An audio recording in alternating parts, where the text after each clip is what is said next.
Hey guys, it's Brindley. I think I'm live. We've had a little bit of tech issues tonight. So if you can see me, just say hello, comment on Facebook. I am keeping an eye out to make sure that I'm live, but tonight's a big night. So let me just make sure. Yeah, we're live. So we're good. So we can have a conversation, and tonight's conversation is going to be a pretty big one. I have 3 pages of notes, if that tells you anything. And I got a lot of you that reached out about this topic. A lot of you reached out after last week and last week's topic of setting standards and not settling. And a lot of you actually asked about tonight's topic. And so I actually have been through a fail forward, if you will, around this topic in the last week. And I want to share what I've learned because when I fail in pretty big ways, I have learned to lean into the uncomfortable and to go use that moment to journal, write, read. I've probably read more articles. There's a book. Dr. Townsend is one of the authors. It's called Boundaries. It's a faith-based book, but if you're interested in reading some things that I've read over the last few days, that's a great book. But tonight we're going to talk about boundaries. And, just to give you a little bit of history, and I may go a little bit over tonight, and that's just because there's so much content. So I just want to thank you in advance for joining me. I grew up as a single, only child, single mom. There were no boundaries. Not by any fault of anyone. It's just there didn't need to be. It was just the two of us. So I never really learned healthy boundaries, never learned why you needed to set them because there was no need for them in our household. Not until later in life would I realize that I needed to learn what boundaries were. And then I just didn't want to. I was in a very selfish, self-centered place. And if I set boundaries, that means that you would set boundaries. And I didn't want to play by anyone's rules. So I didn't. And now, as life has progressed, I'm learning how to set healthy boundaries. And, I can set pretty good boundaries at work when it comes to my professional life. My personal life is where the boundaries get tough because these are people I care about. These are people that care about me. There's a lot more at risk. There's a lot more to lose in our personal life. So what are boundaries? And I chose 2 things to define boundaries, which I thought was pretty awesome. Boundaries are those guidelines by which you yourself live your life in order to be the best you. Boundaries are something that we set in order to be our highest and best self. And then number 2 was, and I loved this one, boundaries are the litmus test for our relationships. And you're going to hear tonight that if we go to set boundaries and they can't be set or can't be held, then that's going to tell us a lot about the relationship that exists. And then that's when some of the really hard decisions come. So what are the benefits of setting boundaries? Some of the benefits are a life and a relationship built on your values. Something I've shared with you all that I've done in the last year is I've gotten real specific and intentional and clear around my values. And what it's done it's helped me kind of decide where I want my time and energy to go. And the last values that I did were my relationship values. And what's funny is the other night I sat down to finish them. And the last one that was left was boundaries. And I was like, I wonder what the universe and God is trying to teach me right now. So why don't we set boundaries? A lot of people hear the word boundary and they go, oh my gosh, I can't do that. Or I know I need to do it, but I can't. And this will happen. Well, the first is fear of rejection. When I went through this situation in the past week and I was processing, there was so much to process. And I was processing it. I realized that the rejection is one of the hardest and the biggest fears when it comes to setting boundaries, because there's a chance that someone may not accept your boundary, or you may feel rejected if someone sets a boundary that you're not willing to adhere to. Then there can be a form of rejection. It can be a form of no. And what I want us to hear tonight is that boundaries aren't a no to the relationship. They're an affirmation to the relationship. Relationships are stronger and you're able to move forward at a higher level when both parties feel that their boundaries are being respected. So, it's being able to say, I care enough about you I care enough about our relationship to set these boundaries in order for us to have a quality relationship moving forward. So just remember that. Setting boundaries is affirmation of the relationship. It's not rejection. It's not a no. A fear of loss or abandonment. We're afraid they'll leave us. We're afraid they'll go away. Fear of someone getting angry, right? You set the boundary and somebody might get angry. They might scream. They might yell. It might turn into a very uncomfortable confrontation that you're not ready for. Fear of loneliness, fear of guilt, right? I can tell myself those lies, those justifications. Well, here I go again. It's such a good thing, and I'm just going to screw it up by setting this boundary. And the truth is that it's going to end up screwed up anyway if you don't set the boundary. Because when the boundary is not set, resentment creeps in, which you all have heard me say that resentment is like drinking poison and expecting the other person to die, right? And a lot of times it's our unrealistic expectations that set those resentments up. If you are struggling with knowing if you need to set a boundary and you're questioning it because you have all of these fears, remember, anyone that's willing to reject you because you're setting a boundary, it's good to get that information early on in the relationship. So someone that is not going to honor your boundaries, you most likely don't want to be in a relationship with, whether that's a parent, a friend, a family member. Sometimes we don't get to choose, right? If they're not willing to honor and respect the boundary, then it might not be a good relationship for you. It might be time to move on, which can be really hard. So how do we recognize that a boundary needs to be set? Most of the time we feel it in our gut. Most of the time we have a feeling, it's uncomfortable. We know deep down inside that we're either justifying the behavior or making excuses, or we're talking ourselves out of what really is comfortable. We're saying that what I said earlier about, oh, you're being silly, everything's going great. You don't need to screw up a good thing. If I say no, it'll be mean, or they'll get upset, or they'll leave, or they'll get angry. We will literally talk ourselves out of this, yet we know deep down inside in our gut that we need to set that boundary. Number two, you'll notice uncomfortable emotions popping up a lot. When you're around the person, when you see things, it might trigger you. You might start feeling resentful towards the other person because they keep showing up this way, and we can't be mind readers. We can't expect people to read our minds. You'll feel guilty, right, if you don't comply with them, even though it's not something that you want to do. You'll start to feel those emotions and feel angry.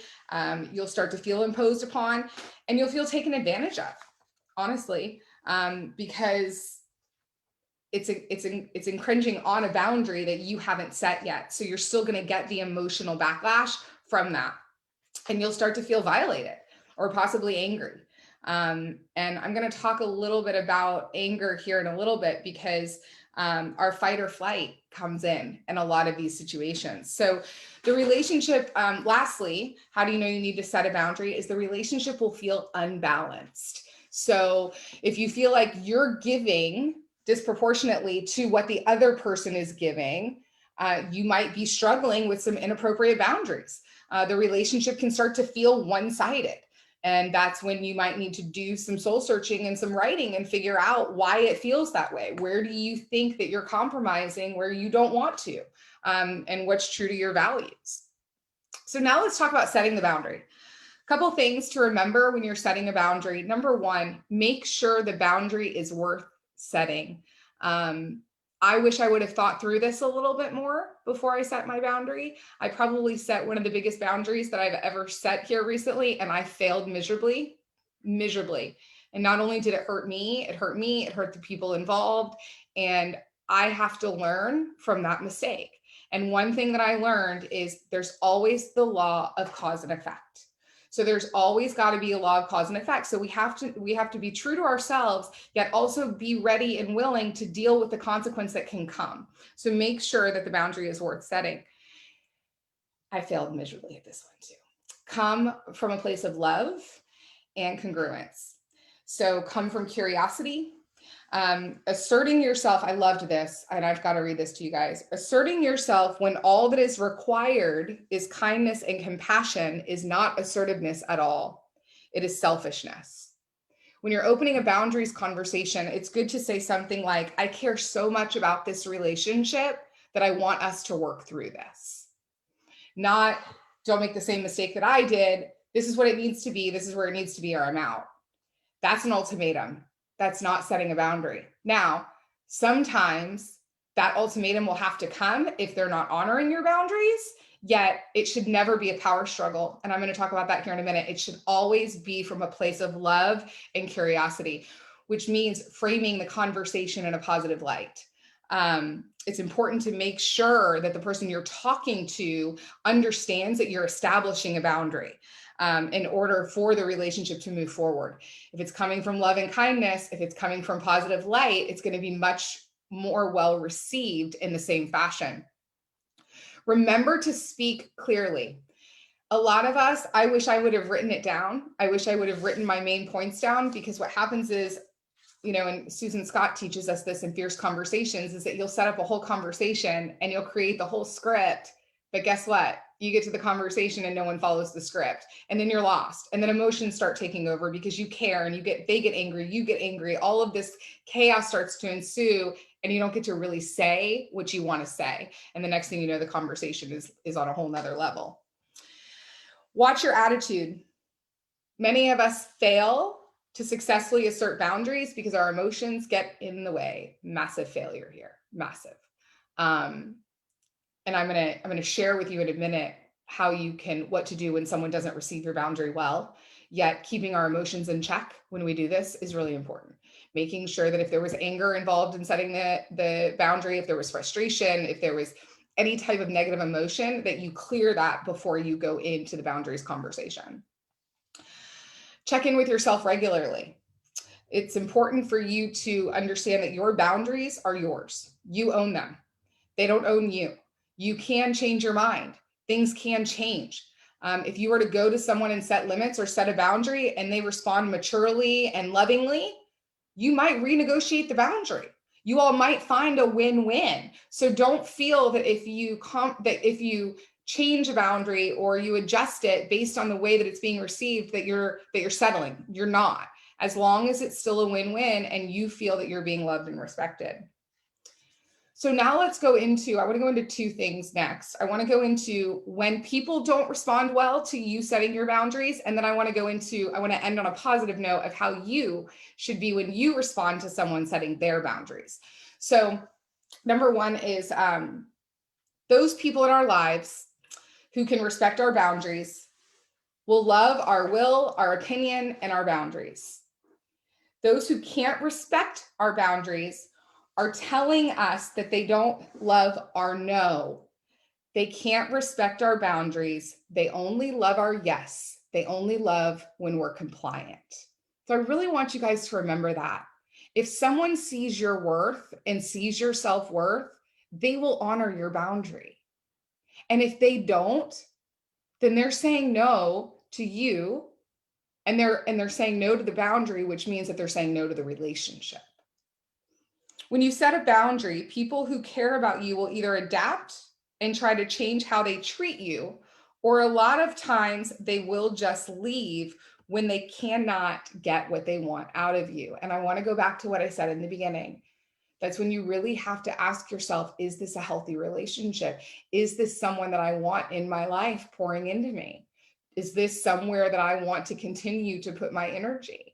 And sometimes those are really, really hard decisions, because those people can be very important people to us, or people that have been in our lives forever. And here's what I found is that the right people will always come back. Remember, we're all doing the best with what we can, with what we have. So you may set a boundary with someone, and the way they react is in their present moment, in their energy, and they may go back and they may process it and come back to you and say, you know what, Bren, you were right. Like, I respect that boundary, and I care enough about you and our relationship and your worth to respect that boundary. This is a big one for me. When somebody gets angry with me or comes at me, I always feel like I have to do something. I always feel like I have to fight back, or I have to get their approval, or I have to go back on my word because they're upset and I need to do all these things. And what I'm learning is that when that takes place, do nothing. Do nothing. Allow that person to process their emotions, allow that person to get their hands around things. You've been able to think about setting this boundary and processing it in this conversation for a really long time. So it's okay to do nothing and let them process, let them go through their process of receiving the boundary. Because again, remember, it can feel like a no, it can feel like a rejection in the beginning. And that's not, even though you didn't intend it that way, that's how it may be received. And remember, people's perception is their reality. People's perception is their reality. I have an overwhelming desire to fix the situation also. So if somebody gets upset and says, I'm wrong, that my boundary is ridiculous, then all of a sudden I'm like, well, maybe it is ridiculous. I need to fix this. What's wrong? Making sure that you have a sounding board of people that help you keep the limiting beliefs and the drunk monkey out of your head. Because if you're deciding to set a boundary, you've made that decision. Remember, we've made the decision, we've warranted it as a good boundary. You cannot allow someone else to waver you based on their emotions or the way they're feeling. The way they're feeling, they own. The way you're feeling, you own.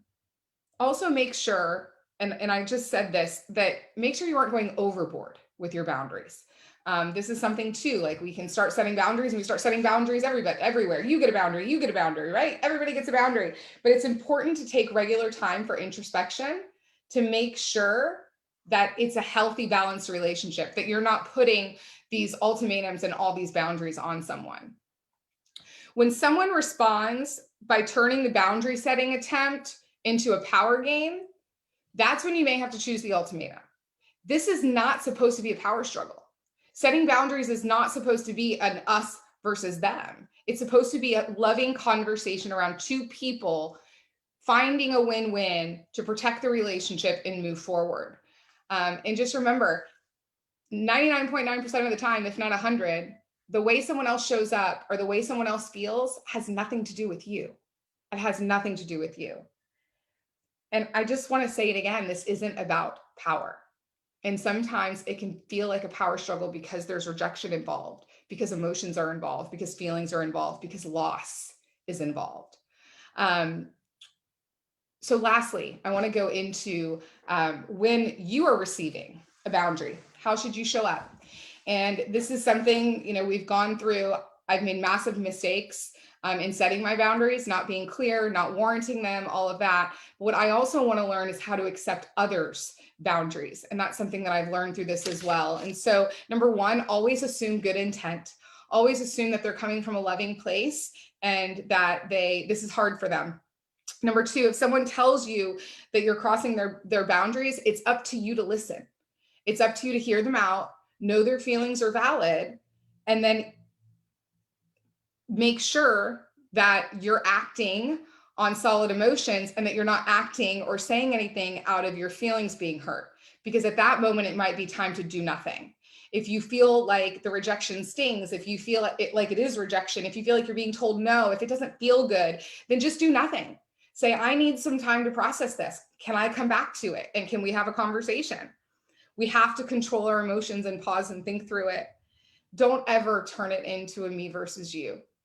That's a power struggle, and that's not a loving, congruent relationship.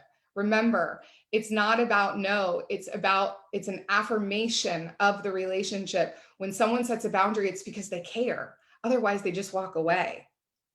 Realize that you can't fix anyone and you can't fix anything. So if it's a boundary that you're not okay with, you may have to make a tough decision, but take the time to think that through. And then lastly, this is my favorite, and I need to do so way better at this. And so many of you that may be listening to this have seen me fail forward. Come from curiosity, kindness, and love. Most reactions happen with only part of the information. One helpful way to gauge when and how to set a boundary and avoid shutting the world out is to ask further questions such as, did you mean to say it this way? Or did you intend to give this inconsiderate message? Sometimes some people don't know how they're coming across. or how it's being received. So ask clarifying questions to make sure that the intent in which they delivered the boundary was actually what they meant. So guys, I know I went a long time, and if you hung with me, thank you so much. This has been a huge, huge lesson for me, still way more lessons and growth to go with it. I hope this helped you. If you guys need anything, reach out. Otherwise, have the merriest, merriest of Christmas. Some of you might be lonely. If you are, you can always call me, 727-512-9098, 727-512-9098. Please, if you're lonely, if you are sad, depressed, please, please, please reach out. I know it can feel like a 1,000-pound bone, but there are people here that want to help, including me. So have a great night, and I will talk to you soon. Bye.